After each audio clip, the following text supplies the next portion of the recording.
A Zebra steel pen feels good the second you pick it up. These are tough pens that combine style, strength, and value. So, as you battle your way through the day, arm yourself with a tough Zebra steel pen. Now you've found Zen in your pen, and it's tough as steel. This is the best of the Dan Le Batard Show with the Stugotz podcast. Stugotz, can we have Guillermo put on the poll here for us? I don't know how closely you've been following Kansas football. This isn't the place I thought we were going to start today. But what? Guillermo, put it on the poll. Is there anything in sports worse than Kansas football? Because even if you're tempted to say the Browns played yesterday and were in the game throughout the game. And it wasn't fun and exciting. And I know the Browns, what is the worst thing in sports if not Kansas football? Because what I was watching that I saw happen this weekend is Kansas football playing against TCU. In the fourth quarter, they just went to a running clock because TCU at one point had 450 yards in offense and Kansas had minus 12. Right. And it's sort of like you're a high school team and you're playing college football. And I don't understand why Kansas State is relevant at football, and Kansas is the worst thing. It's the least competitive thing. If we can, facts and info. I didn't think we were going to start here, but here we are. They're 1-6. They won their opening game. They haven't won since. No, Kansas but football. Can you look up some numbers for me, please? Just shock me with numbers over the course of this segment on just how bad Kansas football has been over the course of the last 10 or 15 years or whenever it is. Post Mangino, because Mangino had them going. Did he really? Oh, yeah. Had them conditioned. Of course, he was melting the palms of their hands. But all in all, good run for Mangino. You said he had them conditioned. Mangino was a very large man, substantive, hefty man.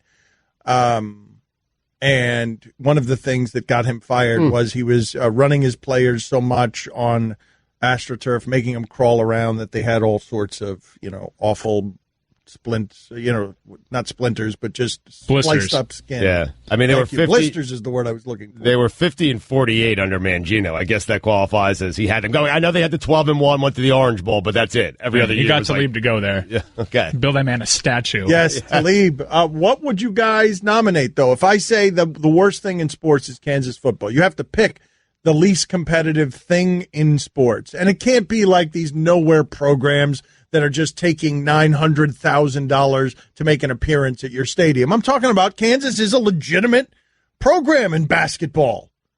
And usually there's not this much difference. In fact, there can't be this much difference between basketball and football at any school in America. Like, it's not possible that there would be a bigger gulf at any school in America between. In fact, that was the source of the Talib fight with the Morris brothers. That all of those, the Morris brothers fight that they told us about when they were fighting the football team. The basketball brothers were fighting It was a few years after the Talib Orange Bowl. No, but what I'm saying is there was a tension on that campus between the basketball program and the football program, and the Morris brothers were the symbol for a strong basketball program, and they were fighting a bunch of Kansas football guys. Let's hear them tell this story in their own words, the Morris twins in basketball. We had a little scuffle out in Kansas together. We was back to back. Wait a minute. What was that? What was happening there? You sized up, you went back to back, and both of you had your fists up. Who were you fighting against? Couple football players, couple 300-pounders. We stood our ground. So you're back to back with some football players. Right. How'd that go? It went better than we thought it was. Hold on, what did they do to make you get into a fight that you didn't think was going to go very well in the first place? You're the talker, Marcus. It was just He's the so muscle. many. It was so many. How many? And it's like it was about like a 20-on-5. Whoa! But, there's like 300 pounds. 6'5", 300. So it's really like 30-on-5. Hold on, what was her name? Like, this had to start over her. What was her name? You said what was her name? Yeah, what was her name? What was her name? Yeah. Oh man, I just know she ran track. I just know she ran track. That's all. It's always the one that runs track. Okay. Allison, get me Mahali. I want to talk to her about what was happening in everybody's life that the Morris brothers were fighting the football team over her. Mahali from the track team. I'd like to talk to her. about everything that happened there. Years later? Yeah, I want to find out. I want to find out. It might be an interesting conversation, or maybe put it on the poll. You think it's a bad idea? Guillermo, should we talk to Mahali, the woman at the center of the Morris twins fighting the Kansas football team?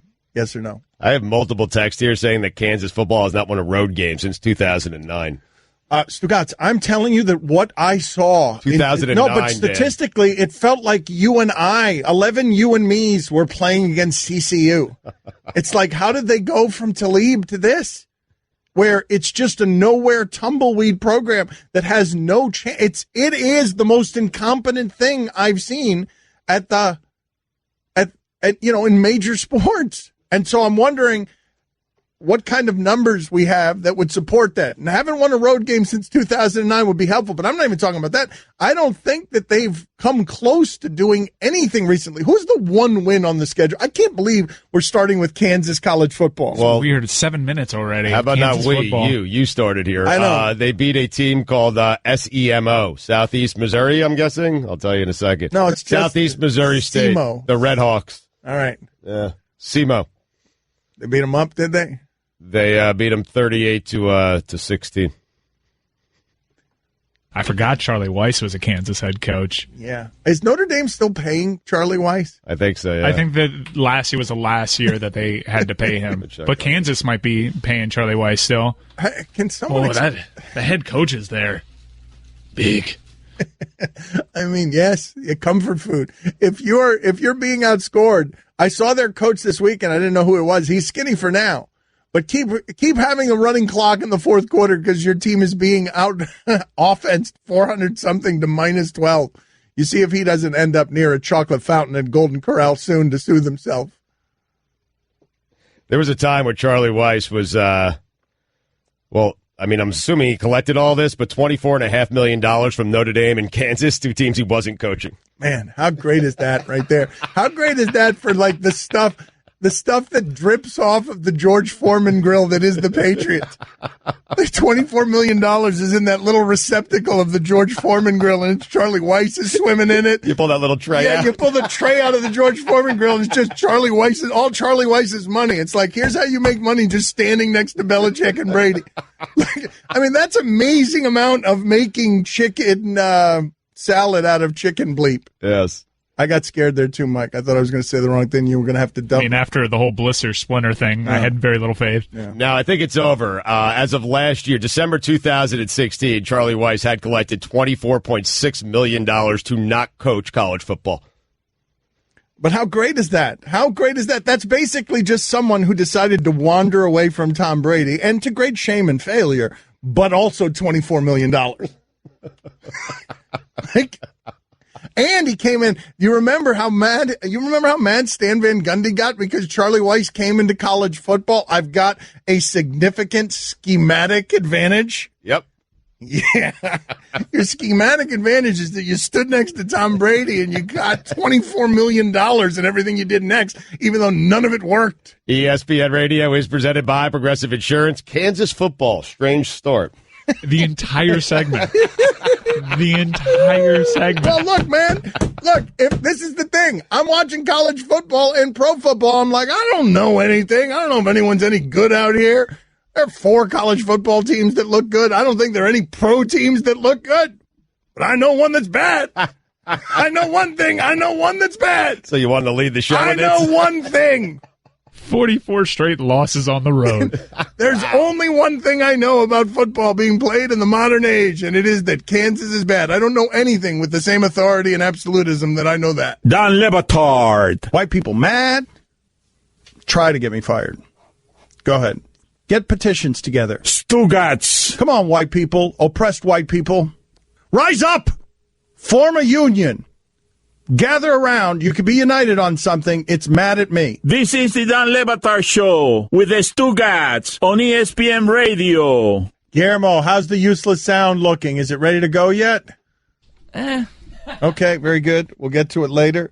How about Stugotz's weekend observations? Are they ready to go yet? Okay, very good. Baseball. I was watching baseball, and just for the record, I started that way so you guys would know who was to blame for me going to baseball. Just so you know. Okay. So, because I know you guys don't like it when I talk baseball. But in watching Houston get past the Yankees, and I don't know how many people outside of Houston are made happy by that. We've been talking for a while here about how the skill level of baseball has gotten so high and so good that it has made baseball less watchable. I think the same thing is happening in football. But one of the things that happened in Game 6, Verlander, that I'm watching, and I'm like, you've got to be kidding me, is Verlander with 2 on, 3-0 game, facing Sanchez, who's a super dangerous hitter. Yep. 3-0 pitch. Sanchez is swinging. He threw him a breaking ball.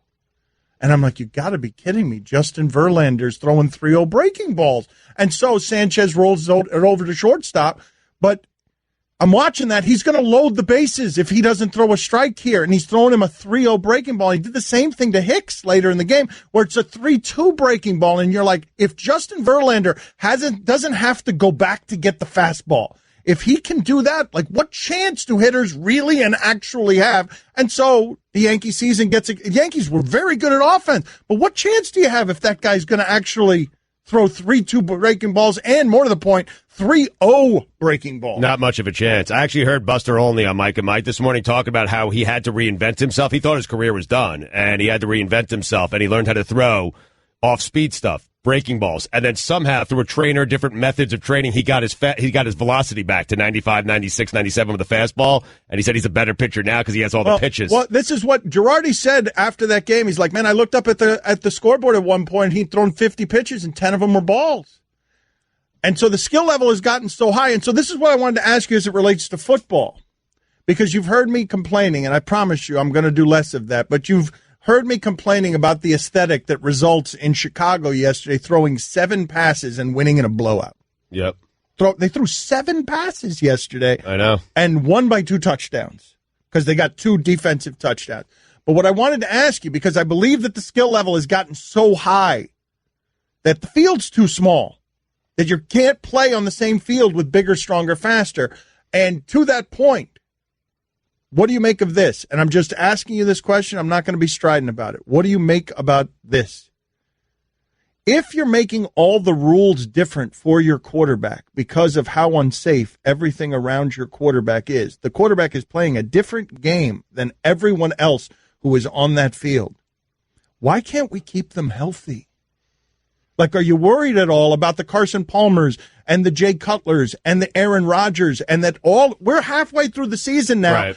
And so many people are playing with their second quarterback because someone got hurt. Is there something to examine here? Is there something worth examining here? The idea that the game is getting so big and strong and fast that the quarterback, even though all the rules are different for him, is going to have a hard time staying healthy. But they still get hit occasionally. Like, you can't. So what you're asking is, do you want that taken out of the game where the quarterbacs simply just aren't getting hit? Because they have made all. You're right. They made all the rules, but they're still going to get. No, what I'm asking you is the game so unsafe that there is no way, even through rulemaking, that you can protect your most valuable commodities? Yes.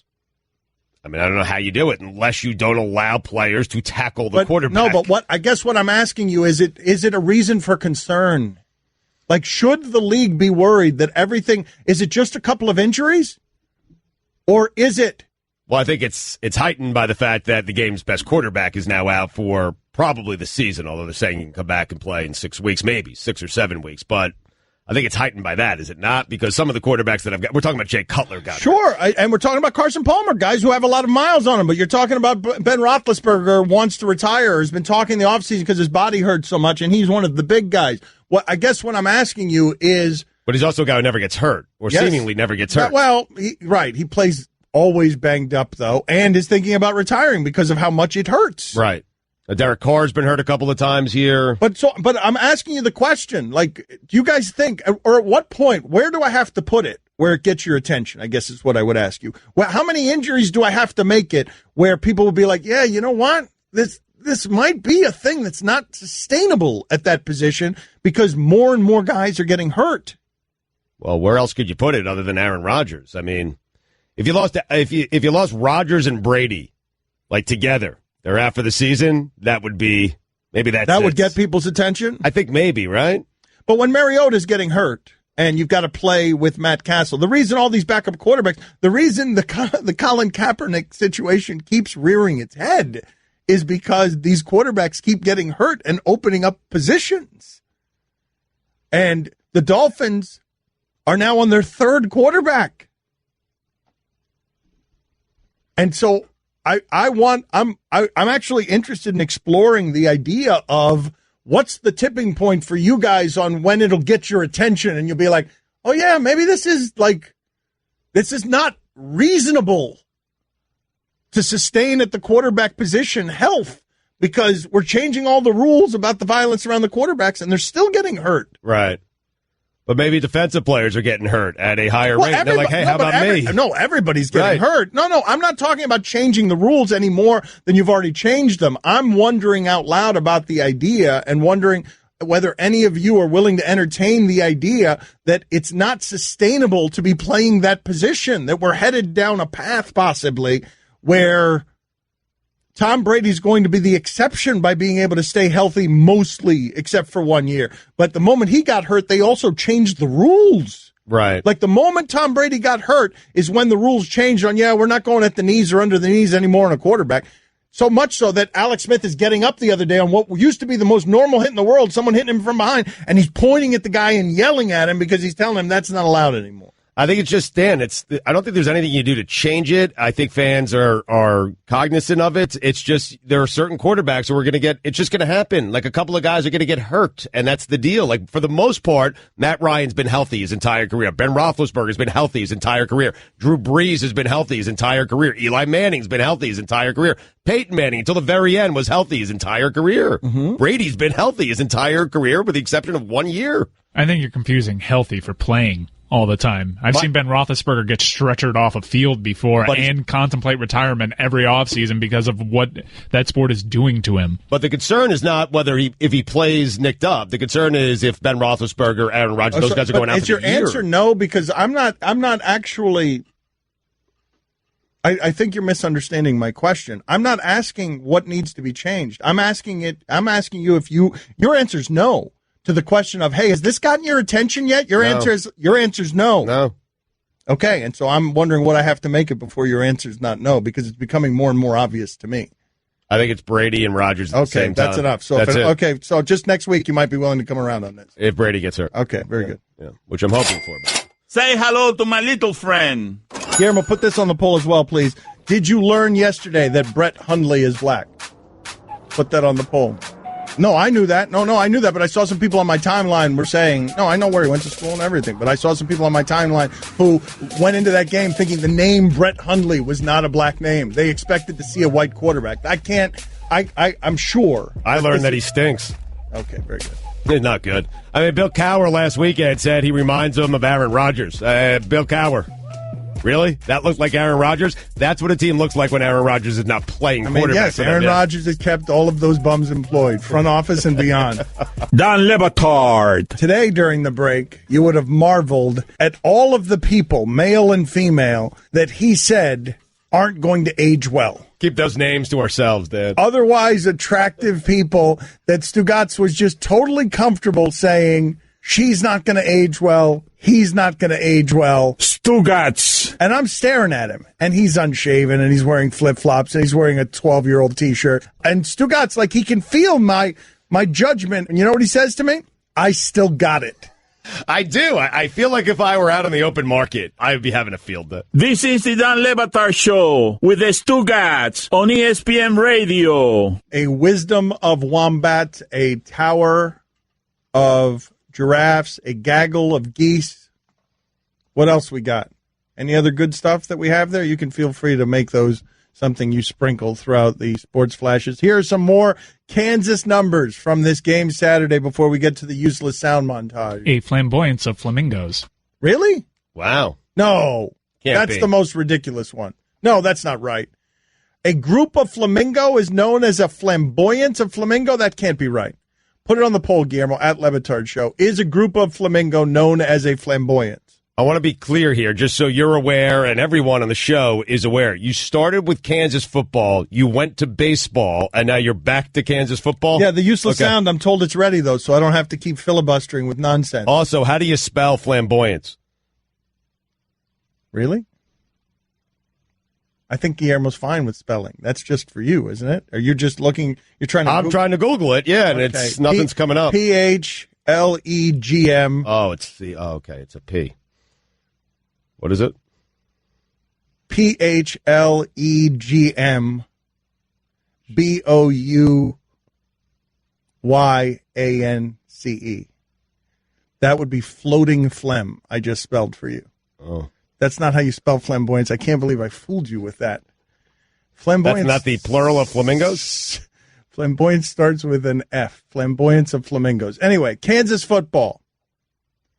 21 total yards on 49 plays. And 17 of those yards came on the team's final drive. So they had 21 total yards, and after they did the running clock. Wow. It's called a basque of crocodiles. Whoa! College Football Reference's Play Index tracks stats going back to 2000. KU's 21 yards were the worst mark out of more than 26,000 results. Stugotz. In the last 26,000 games, no offense has been worse than Kansas's 21 yards against TCU. Since 2000, the 26,000 games since 2000, Kansas played the worst game this century on Saturday. An unkindness of Ravens. No. Yeah. An unkindness of Ravens? Oh, yeah. Yeah. Birds, weird. Weird. It's a round of robins. And crows, get this, they have 4 of them. A murder of crows. Yeah. A horde of crows, a partial of crows, and a storytelling of crows. The Jayhawks never advanced the ball past their own 43-yard line. The entire game. They had 4 first down. 2 of them came on TCU penalties. That's amazing. No, the whole thing's amazing. At the end of the game, they're like, just let's run this clock. Let's wrap it up. So is our search over? This is Kansas football is the worst thing in sports? I think so. How could it be worse? I think that's what I'm asking you. What is something in sports worse than Kansas? A siege of herons. You've run out. That's it. We're done. Let's go to the useless sound massage. You came strong. You came strong. That was good. A couch of otters. Yeah, I've grown weary of this because now I realize all of them are It ridiculous. was your idea. Yeah, whoa. I'm just saying you asked for more. We gave you more. I now know we're done with it was it. We're my good. idea. I'm not lashing out at anybody. I know it's my idea. Apologies. A leap of leopards. Yeah. Wow. Guillermo, how do you feel about the useless sound montage today? Not a good week. Ooh. Yeah. You never say that. Didn't love it. Did anyone carry you? No, there was no stars this week. There were some, minor things, but not a great week. But we're going to do it anyways, it seems. An audience of squids. Do you not know when Guillermo's talking? Well, no, I knew he was talking. I just thought he was done. It's my fault, obviously. Yeah, I'm not blaming you. I thought you were done. It's my fault. I'm blaming myself. I thought, all right, I owe $2. Let's go ahead and do the useless sound montage. What's wrong with this football team right now? What's it missing? Is something wrong with us? I mean, people lose all the time. I don't got no crystal ball to answer those type of questions. I think learning a lot about ourselves in the process, finding what our bread and butter is. And that's the beautiful thing about numbers. Figures lie and liars figure. I felt like there's a lot of heart on this football team. Really, to me, personifies this city, doesn't it? Heart, toughness, blue collar. Great poise and great composure. Well, I think, when you look at it and you think you got the ball at the 1 yard line, you do something on first down, didn't work. You do something on second down, didn't work. You do something on third down, didn't work. What on earth makes you think something good's going to happen on fourth down? If you keep doing the same thing over and over and it's not working, I call that insane. You bring in the type of guys that are smart, tough, character guys that can see through the trees sometimes, in the forest. I don't care if your brother's out there. I don't care if your mom's out there, okay? You don't leave the bench. We've got to look at things, and we'll do that. Tip of the cap to Rob G. We got a great deal of confidence in him. One thing about this league, the quarterback is always right. Because I want the ball again. I was like, oh, no, you're right. Yeah, I was too early. You're right. Next time, So the good thing is I'll get another opportunity because I told him he was right. One thing that we preach is just defending our dirt. I had some grass in my face, my eyes, so that wasn't any good. I think our guys, as I asked them today, let's be the best version of yourself that you could be. They walked in here and they tried to do that. The focus this week is to focus. And I think that they have the guts of a good team. Right now I feel tired. Just one game at a time. Just keep going. A new team, new squad, new opponent. The name of the game is we got to execute. Good things happen to people that run to the ball. My favorite thing about Matt Moore is that he's Matt Moore. I mean, I don't know. We all got to look in the mirror, and we all got to be better. I got to be better. We all got to be better. We dug a hole for ourselves, and we just climbing out of that hole, and we know we got a hill to climb. And today was this dude in a well? We took more steps in climbing that hill. There's no other way to go. This is for grown men and for professionals, and we all know what we signed up for. And we signed up for 16 games, and if you play well enough and you can get in the playoffs, you move on. That's what we signed up for. Largely just we respect and appreciate these opportunities to play FC North ball and to be successful and to do it in front of our people. Big day for us. When you get your knocked down, you get up off the mat and you fight, period. You don't tuck your tail like a coward, you fight. Our equipment guys were outstanding. We had the right shoes.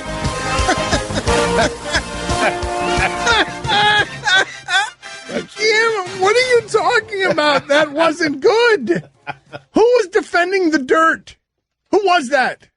That was Tyrod Taylor. Who had grass on their face? That was Simeon. Trevor Simeon. Yeah, Trevor. Played like it. Yep. Who was tired? Mike Zimmer. Yeah. And that makes sense. Whose focus this week was to focus? Brissett. Yeah. All right. And was that John Fox, who's got the distinctive voice of saying nothing in a gravelly way? All right, that was John Fox.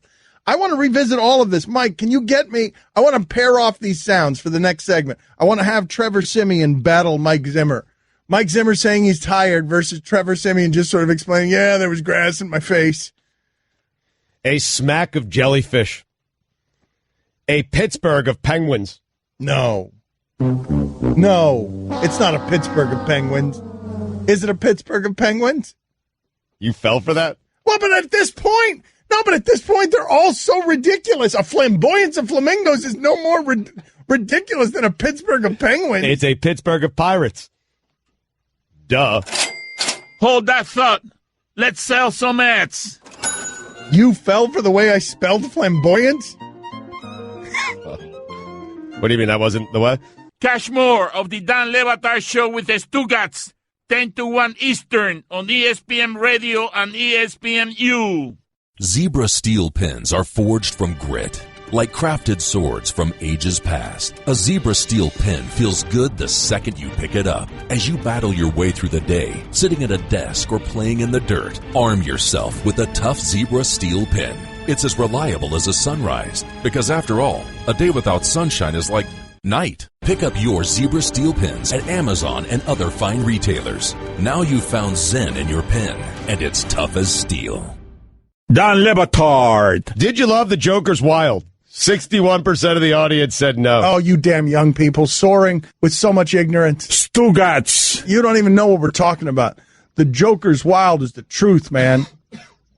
Stay woke. This is the Dan Le Batard Show with the Stugotz on ESPN Radio. Stugotz's weekend observations will be in about 15 minutes. Forgiveness for lying to you. 15 minutes from now, the weekend observations will be here. Jerry Jones is saying that the entire NFL is suffering due to anthem demonstrations, and I want to discuss this because these are not either-or things, Stugotz, right? A lot of times when ratings are down, the answer is not either this or that. It's both.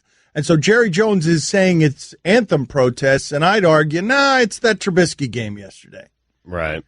Like that people are noticing, oh, look, the Bears don't really have a chance, but on this day they could win and throw 7 passes, and nobody wants to watch that.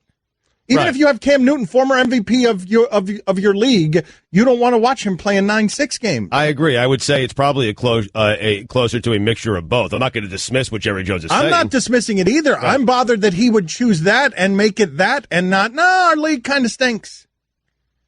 Like, I understand why he wouldn't, but you see, it's a shell game, though, because he can say that and be right about portions of it, but How do I dispute, hey, and your product kind of stinks right now? There are 6 1:00 games yesterday where a team didn't score an offensive touchdown. Right. 6 of them. It's crazy. Like, that's your product stinking. Did you see that David Irving, a Cowboy, finally took part in a demonstration during the national anthem, raised a fist? Now, David Irving's father is a master sergeant. He says that he spoke with his family about this, but this is the first time someone sort of tested Jerry Jones.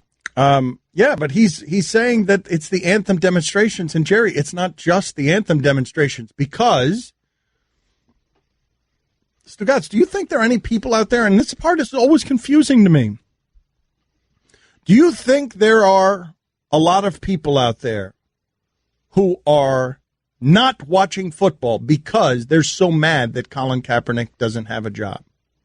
Yes. Why are they being ignored? Like, it's a great question. But why are we focusing on the ratings hit of the other side of this, which is people who will not watch because you are offending their anthem? But what about the people who aren't watching because of how offensive it is to them that you're starting all of these bums on Sunday? And Colin Kaepernick is pretty clearly out of the league entirely because he believes in black causes. It is a great point. I mean, maybe because the president of our country has brought this story to light. Maybe that's why that part of it's getting more attention. But that is a great point by you. But I'm just wondering, like, if you're going to do the narrative spinning, if you're going to make the crappy football, what if I started right now doing what Jerry Jones just did, which is, hey, the NFL ratings are down, he says, because of anthem protests. What if I were to start trying to get some momentum behind, hey, NFL ratings are down because people are really angry that Colin Kaepernick is clearly being blackballed? What if I were to try from the other side to stir that one, or somebody were to put their voice on that? I don't even hear that, though. You don't hear it at all. You don't hear it at all. You hear what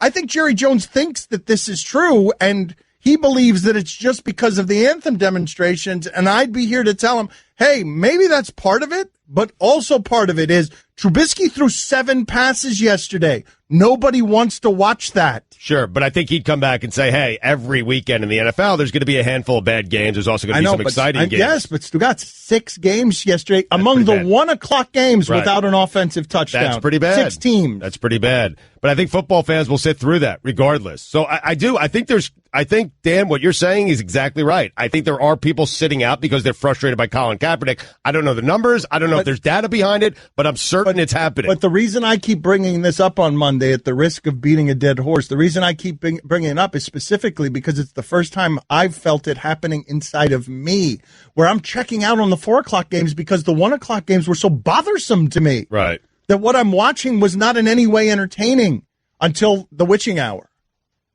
where everything's tied between 3:30 and 4. Right. And even if it's tied 9-9, Tennessee, Cleveland, in one of the worst atrocities ever to befall entertainment, I'm still like, this has consequences. And so that's the magic of their league, that they can do that to us. Didn't get much better at 4:00, by the way. You didn't miss much. I mean, it was dreadful. No, but I checked out. It's the second straight week I've done that because what I'm watching, I don't like it. And what I'm saying is when it comes to me watching less, it has nothing to do with anthem protests. Right. And it has nothing to do with what's happened with Colin Kaepernick. It has everything to do with, man, you're going to hurt Aaron Rodgers too? And so now you're going to turn Green Bay into that. Now I'm watching Green Bay yesterday, and they're the same crud that everyone else is because I don't have Aaron Rodgers to watch him do beautiful things. Saints-Packers would have been so much fun. So much fun. Are you kidding me? How much fun would that have been? And no way the Packers lose that game. None. No way the Packers lose that game if Rodgers is healthy. But let's listen to 10 minutes late, belatedly, to Rob Gronkowski talking about the difficulties of playing in fog. Yeah, that fog was pretty crazy. I mean, I never seen anything like that or play in any fog like that. But I mean, a deep ball up in the air, was definitely more difficult than no fog. But I mean, it didn't change anything in the game. Very good. All right. Do you honestly think that's the first time he's known that could happen on this planet? That was a weather condition. Fog was a condition. He had to ask a coach, what's happening? Yes. Wait a minute. How great would that be if he didn't know? If it was like spooky and haunting. It's like, what is happening here? Well, I've always wondered about that. Like when the sea turns red during an eclipse, like the first time people are seeing that don't know any better, they've got to say that's God doing it, right? Or the devil. Like, if you're looking at an ocean, it turns red because there's an eclipse and you have no scientific history in your background. How horrifying is that? Gronk wasn't himself yesterday because he thought that the spooky fog was not an atmospheric condition, but rather something haunting rolling in. Tom, what is this? I imagine there's someone on their staff. Their sole job is to explain normal everyday things to Gronk.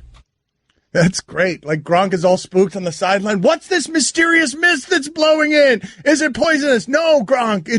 It's just fog. What's that? I don't know what it is, actually. Actually, are you likely to find out what fog is specifically on an NFL sideline? All he knows it's a lot more difficult to find the ball in the air now because there's something there. Coach, why that lake over there, it's harder now. There's ice in the lake. What are you doing there? What kind of accent is that? Is that a dumb accent? It's Gronk. Coach, lake hard. Like hard now. Why? He's only seen the fog inside the nightclub. He's never seen it outside. Whose accent is that? You've made him some... I made him some sort of caveman. Okay, that's caveman. Yeah. All right, I thought because it felt something else. It felt kind of not offensive. Your best impersonation. Let's just stay away from it and not return. Yeah. Okay, very good. It was the worst. It was not worth the wait either. Yeah, no, I shouldn't have workshopped that on the air. Mark Ingram said yesterday, because the Saints won against the Packers, he said that Peyton has made them promises. When he says to wear studs, some guys still wear moldeds. Like, he was saying wear studs in Wembley, I still wore moldeds. But this week, we all wore studs. And I think, like, Wednesday, he was like, I got pedicures for everybody. It just kind of rolled off his tongue. But I was like, okay. Yeah, we coming for them pedicures. So we're looking forward to my feet roll. Is that why Sean Payton was complimenting the equipment managers on the shoes? All right, well, I want to hear some more of this sound from the weekend. Let's just hear John Fox, because the very sound of his voice, and he's doddering and clueless, right? Like, you guys are all laughing at how pink and befuddled he looks on Sundays, right? Yeah, his voice, I think we found a new Andrew Luck Pagano. Yeah, his voice makes me laugh. It doesn't matter what he's saying. He's just saying football things in a grumpy voice. Well, I think, when you look at it and you think you got the ball at the 1 yard line, you do something on first down, didn't work. You do something on second down, didn't work. You do something on third down, didn't work. What on earth makes you think something good's going to happen on fourth down? And that was the entire philosophy for Bears football yesterday. Like, that was it. Fair point. What on earth makes you think anything good is going to happen when we have the football on offense? He won me over right at the beginning. As soon as he comes out with, Well, I think, when champion genius. Actually, was he a champion? No, failure, right? No, yeah, he didn't win. Got fired. Yeah, Kubiak got that. He was hired to be a champion genius. Right. I'm sorry. Like, I'm just saying that is the face and voice of leadership. Please lead here. Trubisky's future. It's in your hands because of how brilliant you are. Well, I think, So let's hear from Tyrod Taylor here. What were they protecting? One thing that we preach is just defending our dirt. All right, they defended their dirt, and they play on turf. Yeah, there's that. And then, but Trevor Siemian didn't yesterday. I had some grass in my face, my eyes, so that wasn't any good. What was Jacoby Brissett focused on? The focus this week is to focus. He's pulling that from the book of the NFL was unified. About what? Unity. What are you guys focused on? Focus. And then there's just sleepy Mike Zimmer. Right now I feel tired. Just one game at a time. Just keep going. I have to throw that in there. And here's the coach of the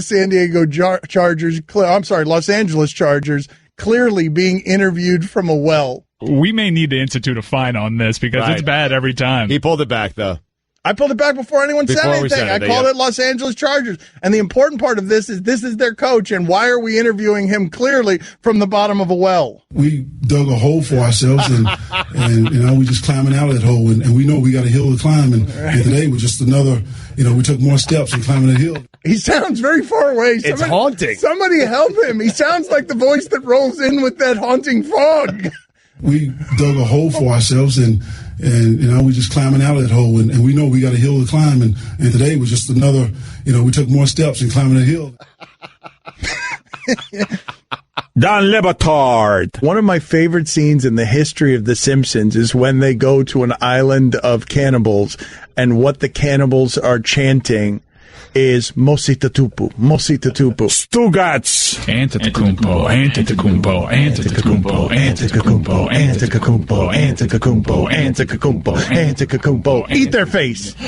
This is the Dan Le Batard Show with the Stugotz on ESPN Radio. We'll get to Stugotz's weekend observations in a second, but you just heard that Antetokounmpo rejoined. Did you see that this weekend he went from half court on a steal to a dunk with one dribble?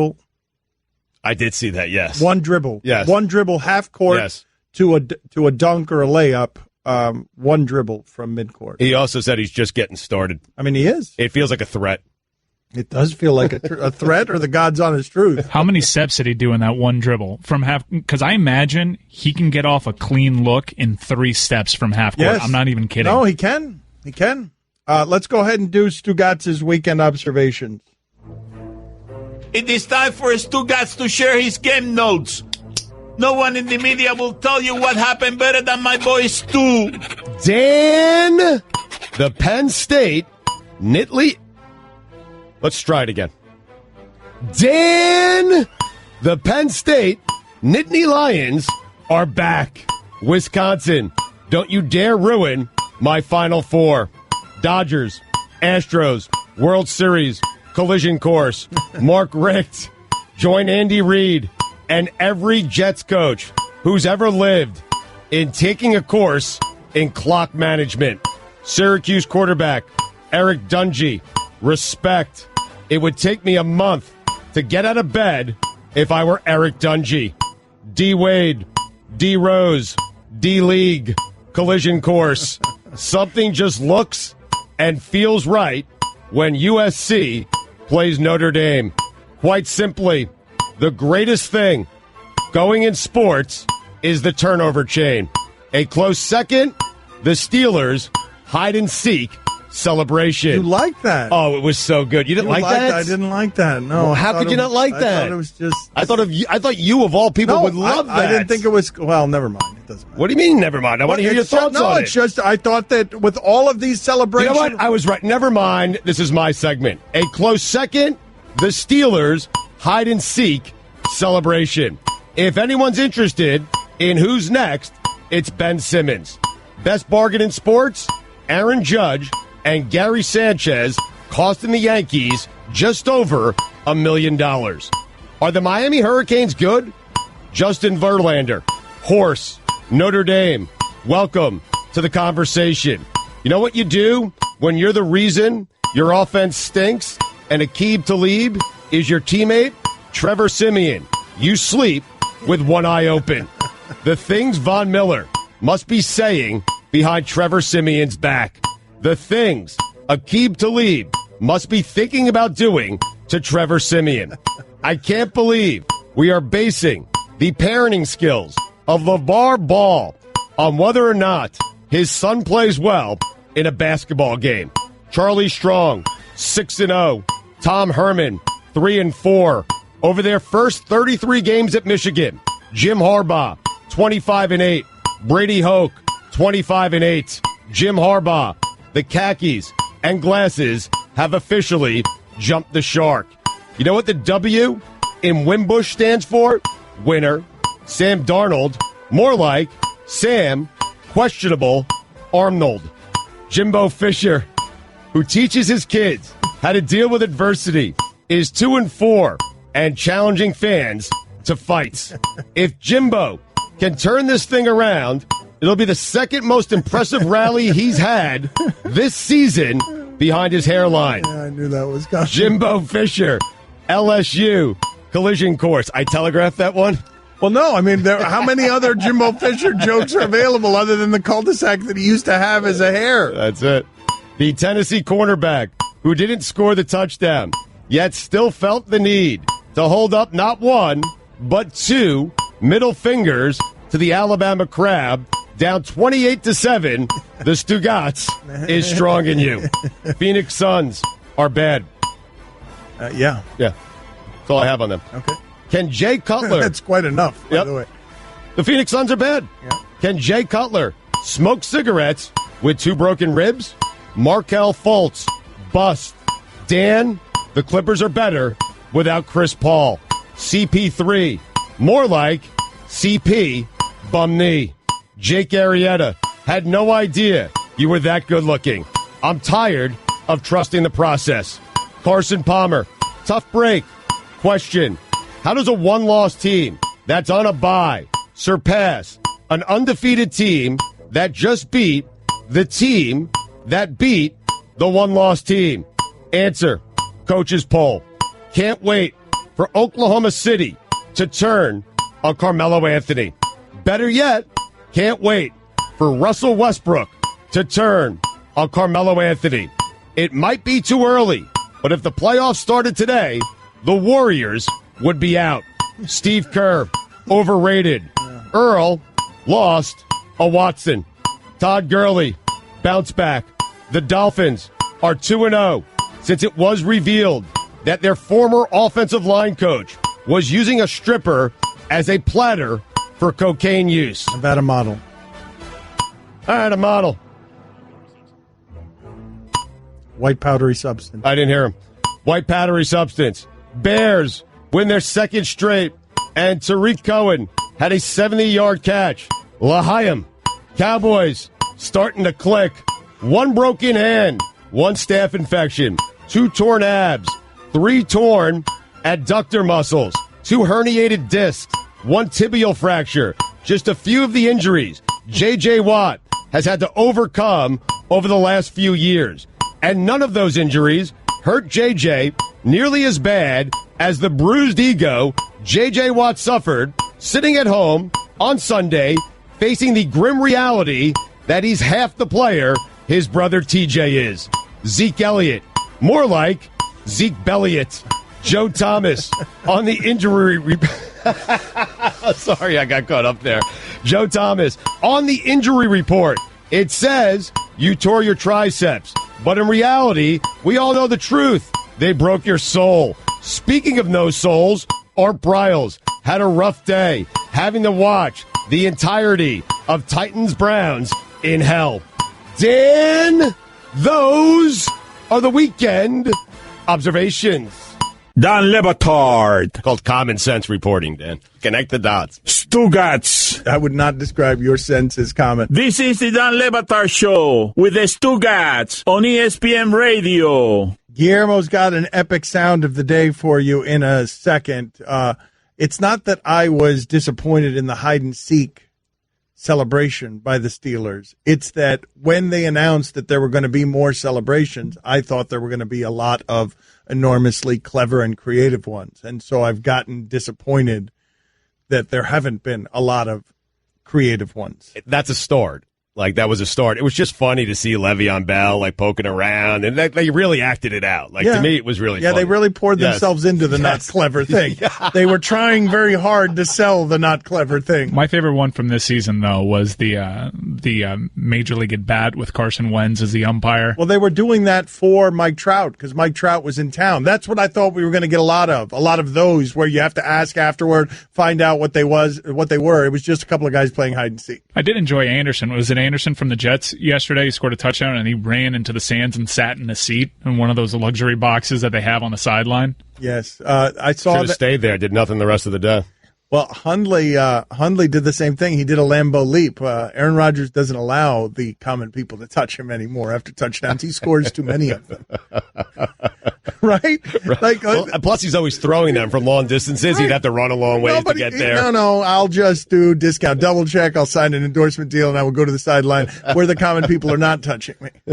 The common people who aren't in the stands refusing to link arms when I'm asking them to just please be kind.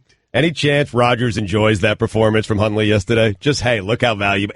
In case you question me, just take a look at how valuable I am. I think he's well aware of how good he is, and I think he knows very well that he's keeping a whole lot of people employed in Green Bay and has for about a decade. I'm not sure.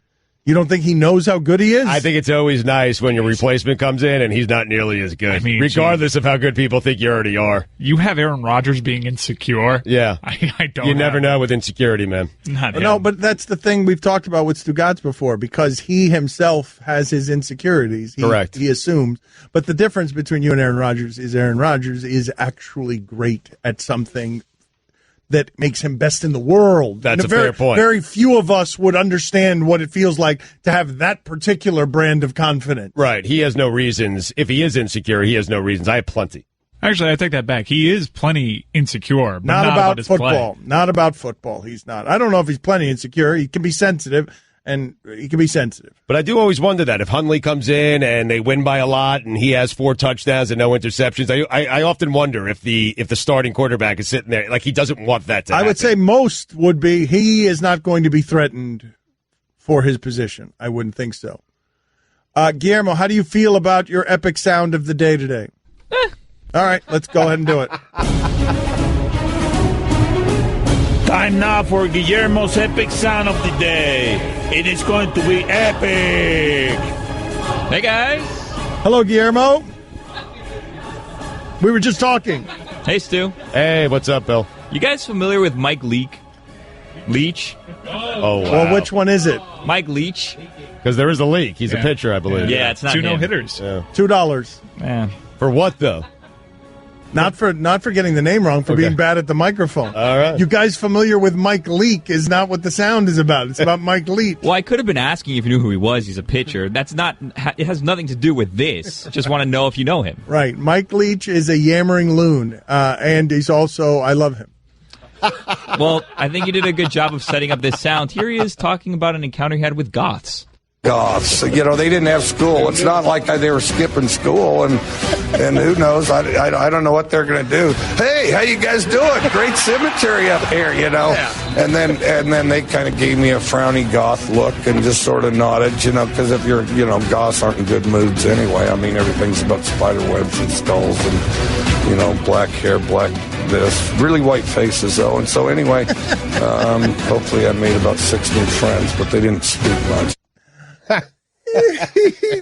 I need this man to be running Alabama. I need this man to have all the power in the sport so that he and his yammering loon sound can be something that we're checking in with every week instead of this West Coast outlier playing games against Colorado at 11 o'clock at night on a Saturday. Sound of the Day is brought to you by Dollar Shave Club. Upgrade the shaving with a fresh blade whenever you want for a fraction of the price. Join DollarShaveClub.com today. Why can't they all be like him? Oh, my gosh. Well, here's the thing about him. He's funny in doses. He gets to be yammering. Like, that's how he talks. I don't know if he talks like that because he's unusual or if he talks like that because he knows he's being funny, that the diversions are funny. So listen to this again. This was a handful of goths that he ran into at the cemetery. He ran into them, I think, was it not at the cemetery? It sounded, not just in the sound, what I read about this sound when I read about it is that he apparently ran into a few goths at a cemetery. Goths. They didn't have school. It's not like they were skipping school, and who knows? I don't know what they're going to do. Hey, how you guys doing? Great cemetery up here, Yeah. And then they kind of gave me a frowny goth look and just sort of nodded, because if you're, goths aren't in good moods anyway. I mean, everything's about spider webs and skulls and, black hair, black this. Really white faces, though. And so anyway, hopefully I made about 6 new friends, but they didn't speak much. He's a yammering loon. And it wouldn't be out of character for him just to be wandering around a cemetery either, right? Not at all, yeah. No, man. That's a question that nobody asked. Right. Look, that dude. Like, if anyone in sports, he would be the guy, right? Let me explain something to you about that dude, that I'm surprised he's still in college football. I am surprised that he is not just sitting on a bench in Key West drinking himself to death. Or having himself fun to death. Because I'm surprised that this guy is still fighting it out in college football because he can go to the Keys and, by his own admission, consume them. And I want that guy atop college football. I want that to be outsmarting Nick Saban. I want that to get all the players. There is an abduction in his past that he has survived, and it was Craig James's kid. I mean, it's not an abduction, but it's an abduction. He was accused of hiding him in a shed. I don't know any of the details. I don't know. And there's a big fight. Look, I don't know what's true there. There's a big fight between him and ESPN. I don't know what's true there. I just know that this guy needs more power. I don't think he hit him in a shed. I think he put him in a shed, but I think everyone knew he was in the shed. Was he hiding him? Regardless, there was an abduction situation, right? It's kind of like if you threaten somebody, if you're in a fight and you're like, I'll kill you, that's a terrorist threat. If you put a player in a shed, I'm going to call it an abduction. And it probably wasn't technically an abduction, but all I'm telling you is that Mike Leach needs to be running sports. We don't know if it was an abduction, but it was definitely a shed. Yeah, there was definitely someone put in a shed. And I'm telling you that if we started covering his program like Alabama, we would find all sorts of yammering loon tendency. Wow, that was a bad I disagree. segment. Nope. I disagree. Any segment with Mike Leach in the middle of it is a tremendous segment. That guy. Oh, no, that's Al Jefferson. I thought that was Calais Campbell. That's Terrence Newman. We're getting Halloweeny around here with the sound. You have a business. That's the coach of the Los Angeles Chargers being interviewed from a well. Anthony Lynn. You want more of the Dan Le Batard Show with the Stugotz? Tune in starting at 10 Eastern on ESPN Radio and ESPNU. You can always count on Bud Light, just like you can always count on Tailgate Terry. Without Tailgate Terry, you wouldn't have cold Bud Lights and 7-layer dip at every pregame. That's 56 layers per season. Just the right amount if you ask Terry. Tailgate Terry is famous among friends. He deserves a Bud Light. Enjoy responsibly. Bud Light Beer, 80 St. Louis, Missouri.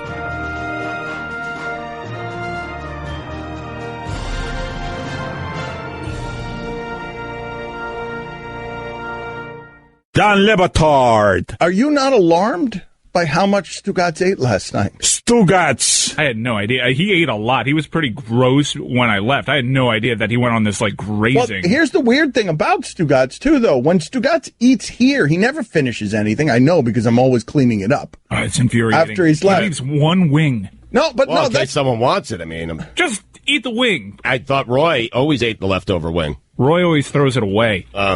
All right, I'm a slob. This is the Dan Le Batard Show with the Stugotz on ESPN Radio. Absence makes the heart grow fonder. So I watched that Green Bay game yesterday, and it was suffering. And furthermore, confusing. I've gotten so accustomed to excellence being at the quarterback position in that uniform that I expect passes to be accurate. I get bothered. I'm offended, personally offended, when the quarterback wearing that uniform is inaccurate and looks like an amateur. 12 of 25 for 87 yards. He looked like an amateur, though. Like he wasn't any kind of precise. Right. And so I'm watching this on 3rd and 1, and I'm like, no, that's the wrong decision. You know how I know? Because the other guy makes always the right decision. Correct. You got some good news over the weekend, though. The other guy might be back this season. December 17th? Yes. I'd play him. You know the exact date, huh? Oh, yeah. I've got it marked on my calendar. There's a heart around the date on his calendar. Oh, yeah. That's if their season isn't over by then. Like our anniversary. December 17th, yes, is when there's the first possible return. I didn't mean to answer that so quickly, but yes, you caught me. My obsession with that position for the Packers. Because honest to God, it's like watching every week Aaron Rodgers win with us in his backfield. I'm telling you, Aaron Rodgers, Guillermo, put on the poll. You would look like Ripkowski does in a uniform. Yeah. How many games would Aaron Rodgers win with us as his offense? The show. We don't go 0-16. I know that. I know we don't go 0-16. He wills us to at least a couple victories. Jordy Nelson had one catch for 13 yards. Oh, yeah. Oh, yeah. He would turn me into... Who was the guy who made the catch on the sideline against the Cowboys to win the playoff game? Just number 84. Don't they have a fat number 81 or fat number 80? They have a fat number 80. I'd be fat number 80. I know, Chris, you can't be fat number 80. You can be fat number 22. No, you could be. Yeah. Hold on. Who's number? They got 88 in the backfield. That's Montgomery. But we're going to have 88 in the backfield. Who's our running back going to be? I mean, they have a wide receiver playing running back there anyways. Right. Well, this guy Jones has been good lately, though. Aaron Jones. Yeah, they finally have a running game, and Rodgers isn't there. Who's our Geronimo? Are we immune to injury? Because if we get injured, they just replace us. So we can't get hurt. No, we'd keep coming back. It would if you got hurt. If Guillermo got hurt, we'd put another in this fictitious example. We'd put another Guillermo in the game. It would we'd keep putting you back in the game. We'd win a couple games. We'd win a couple, right? Billy's got some long strides. Yeah, man. You can do a 9 route. He was a high jumper in college. You'd be our Geronimo. I was a pole vaulter. Very different, Dan. Those are different. One has a pole. Yes, thank you. The other one's athletic. That's right.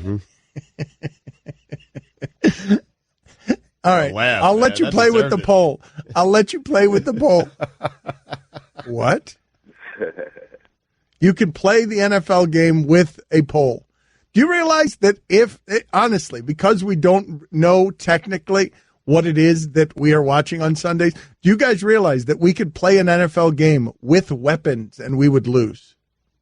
Like, you could give us, like, a hatchet. What type of weapon? Yeah, exactly. No, a hatchet. Be specific. This is what I'm telling you. Are they calling penalties? This is what I'm telling you. We all have hatchets? Yes. Oh, we win that game. No. I'll just start going in a circle. They stay injured. They don't regenerate. No, they don't regenerate. What I am telling you, listen. We're going to be killing football players. No, they would. Look, the first couple of plays would be bloody and messy, but they would have our weapons within, like, 10 seconds.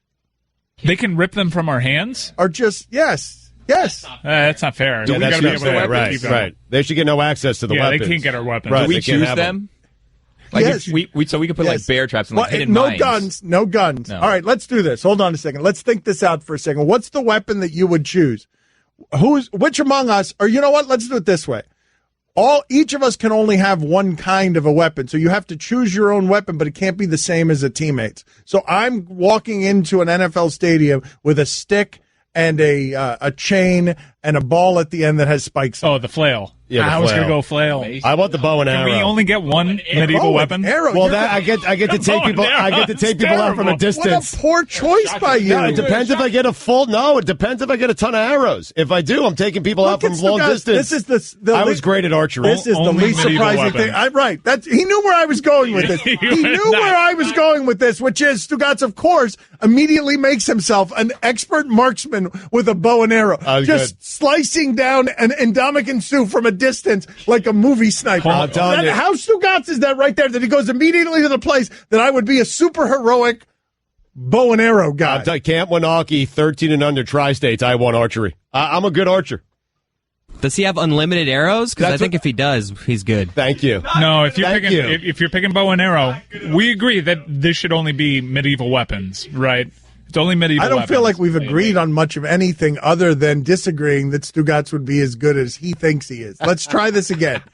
We have to play the Dallas Cowboys tomorrow. Using only medieval weapons. You keep making... Yes, Ezekiel Elliott is not suspended. He is on appeal in the game. What's going on there? I mean, make up your minds. It's not fair. Wake up. Ridiculous. Who are you talking to? Me? The league, Ezekiel. No, the league. Zeke, 1 week he's there, 1 week he's not. I mean, it's enough. How many appeals are there? He's been there every week. I mean, let's go. He hasn't missed a game. What are you... I know, but there's so many weeks where, okay, he's really going to get suspended for real this time, and then another system. appeal. Make up your mind already. Court system? Is that who you're talking to? The court system? Refocus, everybody. Come on. I'm talking to you. Important debate at hand. What are you talking to me about? The weapons. But you've got a bow and arrow, but Stugotz wants to play out of bounds. Like, where are you with your bow and arrow? You got to go get on the offensive line with your bow and arrow. Now, where are we? No, I'm way back, man. I'm just like way back in the end zone, just shooting arrows at people from a distance. But you're not in. You're taking them out. Hey, how surprising? Your arrow shooting form was questionable. I don't believe you. He's full of it. He wasn't an archer at any camp. Camp Winaki, Tri-State, 13 and unders. Check it. Check the records. There are no records. So I'm totally lying. The Dallas Cowboys. We each get to pick a weapon. Put it on the poll, Guillermo. Medieval weapon. Fine, make it medieval. Fine, Mike. You've worn me down. Well, it's not fair. We're going to tase a guy? That's too easy. I mean, no, but I don't think that a taser would even work on Indomitian Sioux. He would eat the taser.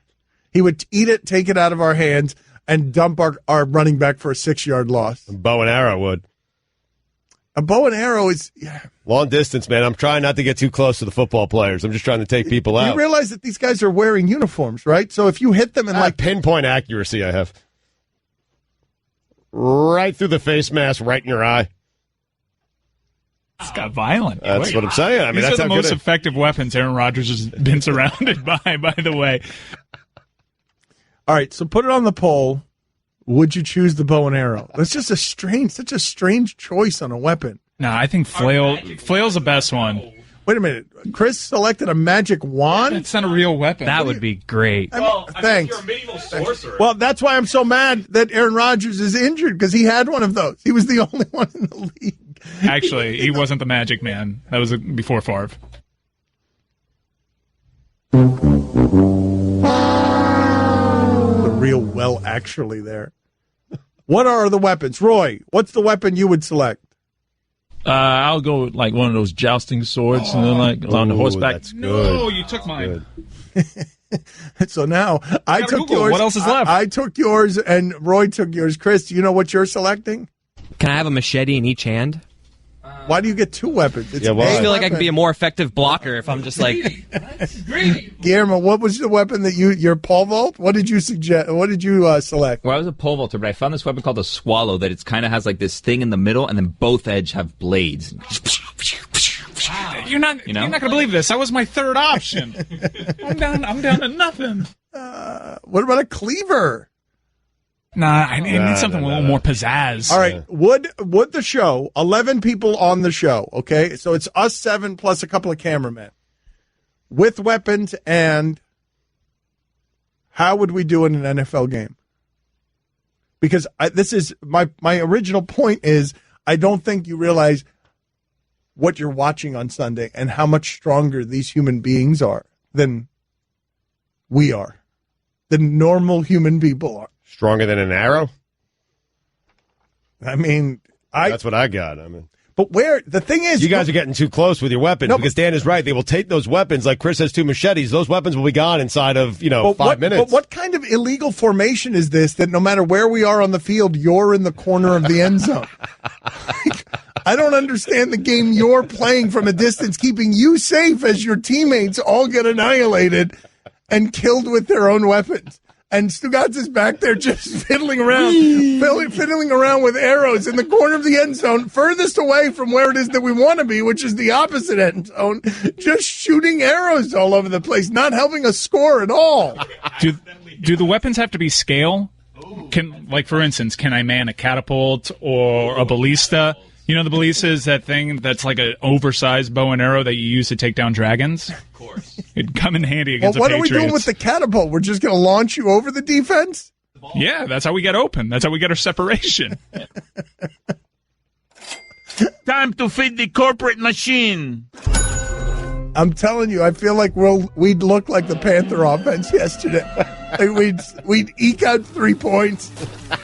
Don Le Batard. Never going to stop. I am what I am, man. I'm 44 years old. I ain't changing. Stugotz. Why change now? It's worked. Here I am. Sitting next to you. Filthy rich. This is the Don Le Batard Show with the Stugotz on ESPN Radio. The Browns experience, man. I feel so bad for Browns fans. Every game they've scored under 20 points. They can't. I mean, it's not just that they're bad. It's excruciating to watch. It's pretty bad. It's interesting. Like, just leave Kaiser in there. Like, enough. Like, no, Dan, you drafted him. You know Kessler's not the future. You know Hogan's not the future. If anyone on that roster has a chance to be your future, it's Deshaun Kaiser. Just let him play it out. He's been really bad, though. I know, but what else are you going to do? What do you want Hugh Jackson to do, though? It's getting to the point that he's going to have to win games. He had 1 win last year, so he can't just put Deshaun Kaiser in for a future he's not going to see. They have not signed up for the 76ers process thing. They've signed up for a form of it, but they have not signed up where he's going to have this leash where he can lose for 2 and 3 and 4 seasons in a row. Like he was saying last year, you better get us now. Hugh Jackson was saying, you better get us now because our plan is going to make us better, and they're not any better this year. No, they're not. But, I mean, I guess, Mike, you're asking what does he do? Anything he tries hasn't worked. I know he has to win games, but Hogan hasn't won him games. Like, the best way for him to keep his job is for him to let Kaiser play, and he plays well in the second half of the season. That's it. He's got to win more. He can't be planning for a future he's not going to make it to. That makes it hard. Like, when you commit to a process, it's got to be everybody. It can't be a couple of guys, because this goes back to our entire medieval weapons fight. It does? Yes, I'll tell you how. Because we're all committed to the process of being in the trenches there fighting the fight, and Stugotz is in the end zone by himself with a bow and arrow. And Stugotz said during the break that he would fake an injury to get out of the game, but he would keep the bow and arrow and just shoot it from the safety of being off the field. The owner's box. Right. Stugotz would but he would totally betray us. He'd leave us out there. If you're just joining us, we're talking about how we'd fare against an NFL team if all of us had weapons, medieval weapons, and no guns. But I'm really protecting you. Like, I don't have a musket or a bayonet. I would be happy with one of those, although I would use it wrong. That's not really medieval either. Mm-hmm. It seems like I'm bailing on you guys, but it's strategic. I am going up to the owner's box to take people out. That's all I'm doing from a distance. You're right. It was just more Civil War-y. Yeah, it wasn't really. Yeah, that's how I was going to describe it. Yeah, Civil War. Hold on a second. So, in medieval times, what's the closest thing to a gun in medieval times? Lighting something on a catapult on fire and then tossing launching it. Yeah, a cannon was around. Yeah, a heavy ball with gunpowder because was gunpowder back? Really? Yeah. So did they have gunpowder but no guns? Dummies. I mean, what is a cannon other than an oversized gun? Really? Yeah, that's a good question. Yeah. Stugotz, go ahead and put on, Guillermo, have you put on the poll whether bow and arrow was a good choice from Stugotz? Because you should have seen Stugotz during the break. And by the way, everything he said the last segment was revealed to be a lie as all of us checked out his bow and arrow form. And he doesn't even know how to pantomime the use of a totally imaginary arrow. Like, he doesn't know what he's doing. He had a bow and arrow being an automatic weapon of some sort. He shot it up in the air. It's been a while, Gus. Yeah. I said 13 and under, Tri-State, Winookie. Yeah. So I won that thing. But Stugotz imagined himself, Mike, I want you, because Stugotz has Dunning-Kruger. I have diagnosed him. He thinks he's got delusional thoughts about how good he would be at everything. And over the years, if you could get the play-by-play where, we tested the play-by-play of a Marlins game one time after Stugotz said he would be as good as Joe Buck with some reps. I crushed it. And he was terrible throughout that baseball game that we broadcast for the Marlins. And he left there and he's like, if I just get a couple more reps, I would be every bit as good as Joe Buck. So during the commercial break, Stugotz was creating all sorts of fantasies where the football was being thrown by, say, I don't know, Tom Brady with incredible precision, and he, as the safety, was knocking that ball out of the air with his arrows because he was so precise with his arrows. That's something that was happening during the commercial break. Yep. Don't even need a defense, just me plucking balls out of the air. And you said, I'm going to play safety. I'm going to be back here. Every pass he throws, even the bubble screens, I'm going to get him from back here. And so what would end up happening is we would all be killed, we would lose our weapons, and Stugotz would be shooting bow and arrows from a safe distance that was missing the football by 40 yards. Why do I know this? Because this is what Stugotz sounded like when he did play-by-play of a Marlins game. Oh, he hits one far, but not far enough. Looks like Rasmus is going to catch it in the outfield, or it's Ryan, or I have no idea, but Mike Stanton is out, one away here in the bottom of the fourth inning. Crushed it. You can't get enough of those, Mike, for me. This is me, Stugotz, and David Sampson, the Marlins team president, calling a Marlins St. Louis Cardinals game. So this is a pretty big at-bat, Stu. Does that include the shot he took in the face when he was standing in the on base? Stu, you got to stop talking when there's a hit. Logan Morrison with a big base hit up the right side, and Martinez slides into first and third, no out here in the bottom of the third inning. Yeah, but once I get to the call, you can hear it, right? The potential, you can hear it. Can you not? Do you have any more, Mike? You cannot. You had two players sliding into first base. First base, first and third. Martinez was sliding into first. The ball was up the right side for some reason. Here's the 0-1. Swings and miss. Pretty good. 0-2 the count now to Tracy. Misses. Swings and misses. He's always there for me. Don Le Batard. Limited fake Tim Kirkchen. What do the Royals have to do to make the playoffs? Stugotz. Dan, the Royals are really good. This is the Don Le Batard Show with the Stugotz on ESPN Radio. We've mentioned before around here that oftentimes I don't know what I'm watching when it comes to football. The Falcons is one example. I don't know the reasons that their offense was really good last year and is not really good this year. I don't know how much that has to do with Shanahan leaving and Sarkisian becoming the offensive coordinator. I don't know if Julio Jones' toe injuries are causing the issues with him that make him less of a big play receiver. I often wonder, Stugotz, Is it as simple as if A.J. Green isn't 100% right, the Bengals are going to stink? If Julio Jones is not exactly 100% right, where he can just take over the entirety of a game, does Matt Ryan go from being MVP of the league to being a guy who looks vastly less accurate than Tom Brady when put on a field with him? Don't know the answers. I would say it's probably, I think Julio Jones, even at 90%, 85%, is still better than most wide receivers. I think it's kind of in the trenches. I think what we don't know is the linemen and how injured they are. That too, but I would if Matt Ryan has the time that he had last year, are they still good? You know? But what I would say to you about watching that game last night specifically, as the Patriots just throttled the Falcons. Falcons offense looked inept against the defense that has been the worst in the league. The Patriots defense was the worst in the league. And Aaron Schatz does know some of this stuff from Football Outsiders. And he's marveling as he's watching because he doesn't understand how Johnson Betamosi, who has been a bad cornerback, all of a sudden is a good cornerback for them. And what I was wondering, because they do that one all the time, is I think there is a book in explaining with specifics how it is, because I'm watching last night and I'm looking at Atlanta. I'm like, look at how fast that window closes. Right. Like they were there last year on the cusp with that team, and that team's been there for 15 bleeping years. Mm-hmm. And the Falcons lose an offensive coordinator and it all falls apart. Right. Or Julio Jones's toe is wrong and it all falls apart, where they can't get the offense going against Joey Batamosi. Or Johnson Batamosi, Joey Botafuco is in their secondary. I mean, they could get it right here, Dan. We're only 6 games in, and they're 3-3 in a division with the leaders 4-2. They could get it right. But I'm saying how they've looked against Buffalo, against Miami, against the Patriots. Their offense does not look the same. No, not even close. Not even close. Yes, they could get it right. And I'm not saying the window's closed forever. I'm saying it to marvel at the Patriots that they're always there. That the window, they're 2-4, and the window's not closed on them. You think they're going to rally. You think their defense is bad, and then they do that last night. I'm saying appreciate what you're getting from the Patriots, because it is inexplicable in a way that if they explained it to you would be the way that science replaces religion. There's not a lot of examples, man, of what they've done. There's just not. But I'm saying that seeing last night, watching the Falcons, right? Watching the Falcons play against them, watching what that Falcons team was last year, a flash across the sky, having to play the Patriots, and to know that the Patriots have spent 15 years in the space where they're going to be good no matter what. And the Falcons, you're already wondering about them. And they look totally overwhelming last year. Right.